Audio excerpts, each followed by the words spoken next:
Hi dear friends, welcome to my channel. എല്ലാവരും സുഖമായിട്ട് ഇരിക്കുന്നെന്ന് വിചാരിക്കുന്നു. ഇന്ന് ഞാൻ വന്നിരിക്കുന്നത് കുർക്കുറേൻ്റെ റെസിപ്പി ആയിട്ടാണ്. വീട്ടിലുള്ള ചേരുവകൾ വെച്ചുകൊണ്ട് തന്നെ പെട്ടെന്ന് റെഡിയാക്കി എടുക്കാൻ പറ്റുന്നൊരു സ്നാക്കാണിത്. വീഡിയോയിലേക്ക് പോകുന്നതിന് മുൻപായിട്ട് നിങ്ങൾ ആരെങ്കിലും ഇപ്പോൾ എൻ്റെ വീഡിയോ ആദ്യമായിട്ട് കാണുന്നുണ്ട് എന്നുണ്ടെങ്കിൽ ഒന്ന് സബ്സ്ക്രൈബ് ചെയ്യണേ. കൂടെ കാണുന്ന ബെല്ലൈക്കൺ കൂടി പ്രസ് ചെയ്യണം കേട്ടോ. അപ്പോഴേ ഞാൻ ഇടുന്ന വീഡിയോസിൻ്റെ എല്ലാം നോട്ടിഫിക്കേഷൻസ് നിങ്ങളിലേക്ക് എത്തുള്ളൂ. ഈ ഒരു സ്നാക്ക് റെഡിയാക്കി എടുക്കാൻ വേണ്ടി ഞാൻ 1/2 കപ്പ് അരിപ്പൊടി എടുക്കുന്നുണ്ട്. പത്തിരിപ്പൊടിയാണ് എടുക്കുന്നത്. 1/2 കപ്പ് കടലപ്പൊടി എടുക്കുന്നുണ്ട്.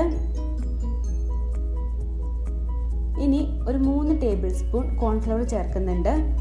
മെഷർമെൻറ്റ് കപ്പ് വേണമെന്ന് നിർബന്ധമൊന്നുമില്ല കേട്ടോ. നിങ്ങൾ ഏത് പാത്രത്തിലാണോ അരിപ്പൊടി എടുക്കുന്നത് ആ പാത്രത്തിൽ തന്നെ കടലപ്പൊടി എടുക്കുക.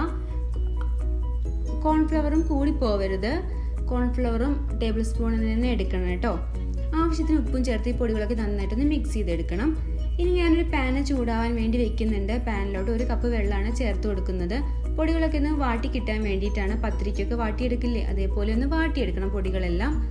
വെള്ളം ഒന്ന് തിളച്ച് വരുമ്പോൾ ഇതിലോട്ട് ഒരു 1/2 ടീസ്പൂൺ ചില്ലി ഫ്ലേക്സ് ചേർത്ത് കൊടുക്കുന്നുണ്ട്. ചുവന്ന മുളക് ചതച്ചാണ് ചേർത്ത് കൊടുക്കുന്നത്. എരിവ് നിങ്ങളുടെ ഇഷ്ടത്തിനനുസരിച്ച് ചേർത്ത് കൊടുക്കാം കേട്ടോ.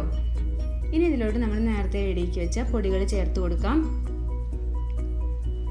എന്നിട്ട് പൊടികളുടെ എല്ലാ ഭാഗത്തും വെള്ളമാക്കി കൊടുക്കണം. നന്നായിട്ടൊന്ന് വാട്ടിയെടുക്കണം. ഈ പൊടികളൊന്ന് നന്നായിട്ട് തന്നെ ഒന്ന് വാട്ടിയെടുക്കണം.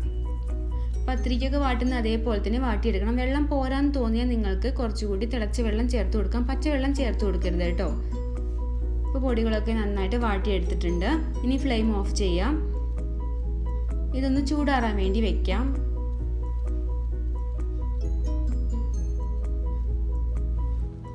ഇനി ചെറിയ ചൂടോടെ തന്നെ ഇതൊന്ന് കുഴച്ചെടുക്കണം. അതിനുവേണ്ടി ഞാനിപ്പോൾ കയ്യിലൊന്ന് ഓയിലാക്കി കൊടുത്തിട്ടുണ്ട്. കയ്യിൽ ഈ മാവ് ഒട്ടാതിരിക്കാൻ വേണ്ടിയിട്ടാണ് ഓയിലാക്കി കൊടുത്തത്. എന്നിട്ട് നന്നായിട്ട് കുഴച്ചെടുക്കാം. പത്തിരിക്കൊക്കെ കുഴക്കുന്നത് പോലെ അത്ര സോഫ്റ്റായി കുഴക്കേണ്ട ആവശ്യമൊന്നുമില്ല. എന്നാലും നന്നായിട്ടൊന്ന് കുഴച്ചെടുക്കാം. ഇപ്പോൾ ഞാൻ നന്നായിട്ട് കുഴച്ചെടുത്തിട്ടുണ്ട്. കണ്ടോ, ഇങ്ങനെയായി കിട്ടിയാൽ മതി. ഇങ്ങനെ ആയതിനു ശേഷം ഇനി നിങ്ങൾക്ക് ഏത് ഷേപ്പിലാണോ നിങ്ങൾക്ക് ഫ്രൈ ചെയ്യാൻ ഇഷ്ടമെന്നുണ്ടെങ്കിൽ ആ ഷേപ്പിലാക്കി എടുക്കാം കേട്ടോ. ഞാനിപ്പോൾ ഈ ഒരു ഷേപ്പിലാണ് ഫ്രൈ ചെയ്തെടുക്കുന്നത്. അപ്പോൾ ഞാൻ എല്ലാം ഇതേപോലെ ആക്കി കൊടുക്കുന്നുണ്ട്. ഇപ്പോൾ എല്ലാതും ഞാൻ ഇതേപോലെ ഷേപ്പിലാക്കി എടുത്തിട്ടുണ്ട്. ഇനി നമുക്കിത് ഫ്രൈ ചെയ്യാൻ വേണ്ടി തുടങ്ങാം. ഞാൻ സൺഫ്ലവർ ഓയിലാണ് ഫ്രൈ ചെയ്തെടുക്കുന്നത്. എണ്ണ ചൂടാവാൻ വേണ്ടി വെച്ചിട്ടുണ്ട്. എണ്ണ നല്ല ചൂടോടെ ഇരിക്കുമ്പോൾ വേണം നമ്മൾ ഫ്രൈ ചെയ്തെടുക്കാൻ വേണ്ടിയിട്ട്. ഹൈ ഫ്ലെയിമിലിട്ടിട്ട് തന്നെ ഫ്രൈ ചെയ്തെടുക്കണം കേട്ടോ. ലോ ഫ്ലെയിമിലിട്ട് ഫ്രൈ ചെയ്തെടുക്കരുത്. അപ്പോൾ ചിലപ്പോൾ പൊട്ടിത്തെറിക്കാൻ സാധ്യത ഉണ്ട്. ഹൈ ഫ്ലെയിമിലിട്ടിട്ട് എല്ലാം അങ്ങനെ ഫ്രൈ ചെയ്തെടുക്കാം. 2 മിനിറ്റോളെങ്കിലും ഇതൊന്ന് ഫ്രൈ ചെയ്തെടുക്കണം. അപ്പോഴേ നല്ല ക്രിസ്പി ആയിട്ട് കിട്ടുള്ളൂ. പെട്ടെന്ന് റെഡിയായി കിട്ടും.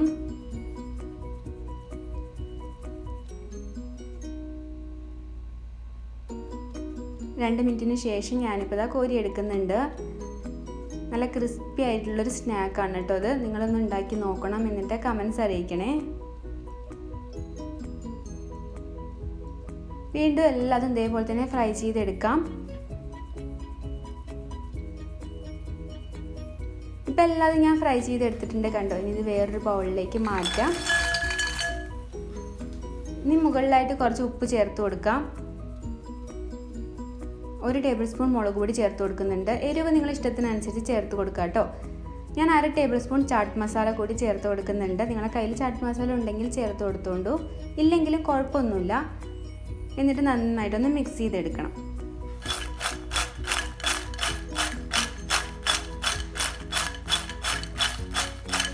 അടിപൊളിയായിട്ടുള്ള കുർക്കുറെ റെഡി ആയിട്ടുണ്ട്. തീർച്ചയായിട്ടും നിങ്ങൾ ഇതുപോലെ ഒന്ന് ഉണ്ടാക്കി നോക്കണം കേട്ടോ. അപ്പോൾ നിങ്ങൾക്ക് ഈ വീഡിയോ ഇഷ്ടമായി എന്ന് വിചാരിക്കുന്നു. ഇഷ്ടമായിട്ടുണ്ടെങ്കിൽ തീർച്ചയായിട്ടും ഒന്ന് ലൈക്ക് ചെയ്യണം കേട്ടോ. ഇങ്ങനെ ഒന്ന് ഉണ്ടാക്കി നോക്കിയിട്ട് കമൻസ് അറിയിക്കണം. തുടർന്നുള്ള എൻ്റെ എല്ലാ വീഡിയോസും കാണണം. Thank you for watching.